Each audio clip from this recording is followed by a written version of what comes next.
വെഞ്ഞാറമൂട് കൂട്ടക്കൊലപാതകത്തിൽ പ്രതി അഫാന്റെ മൊഴിയുടെ കൂടുതൽ വിശദാംശങ്ങൾ പുറത്ത്. മറ്റ് കൊലപാതകങ്ങളുടെ വിവരങ്ങൾ തുറന്നു പറഞ്ഞ ശേഷമാണ് ഫർസാനയെ കൊലപ്പെടുത്തിയത് എന്നാണ് അഫാൻ പോലീസിനോട് പറഞ്ഞത്.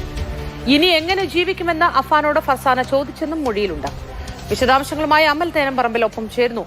അമൽ, വളരെ ഞെട്ടിക്കുന്ന ഒരു വെളിപ്പെടുത്തലാണ് ഉണ്ടായിരിക്കുന്നത്. മറ്റ് കൊലപാതകങ്ങളെപ്പറ്റി ഈ പെൺ സുഹൃത്തിനോട് തുറന്നു പറഞ്ഞിരിക്കുന്നു, ഫർസാനയോട്. അതിനുശേഷമാണ് ഫർസാനയെ കൊലപ്പെടുത്തിയത് എന്നാണോ മനസ്സിലാക്കേണ്ടത്? വിശദാംശങ്ങൾ എന്താണ്?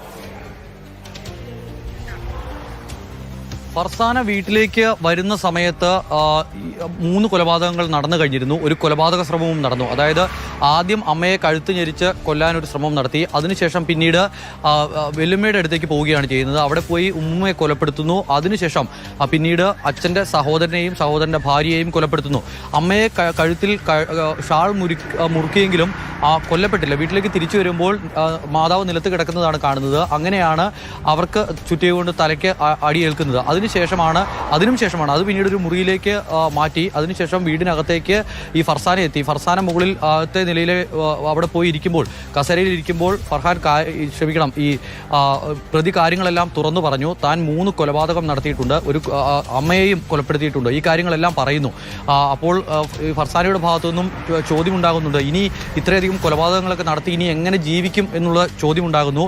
അതിനുശേഷമാണ് ഫർസാനയെ ഈ പ്രതി കൊലപ്പെടുത്തുന്നതും. അതിനുശേഷമാണ് പിന്നീട് ഈ സഹോദരൻ വീട്ടിലേക്ക് വരുന്നത്. അങ്ങനെ ആ കൊലപാതകവും നടത്തുന്നു. അങ്ങനെ 5 കൊലപാതകങ്ങളും ഒരു കൊലപാതക ശ്രമവും അങ്ങനെയുള്ള കേസിലെ പ്രതിയാണ്. ഈ പാങ്ങോട് പോലീസ് കഴിഞ്ഞ ദിവസം ഈ 1ാമത്തെ കേസിൽ ഈ വെല്ലുമ്മയെ കൊലപ്പെടുത്തിയ കേസുമായി ബന്ധപ്പെട്ട് ആണ് അറസ്റ്റ് രേഖപ്പെടുത്തിയിരിക്കുന്നത്. അതാണ് ആദ്യ കേസ്.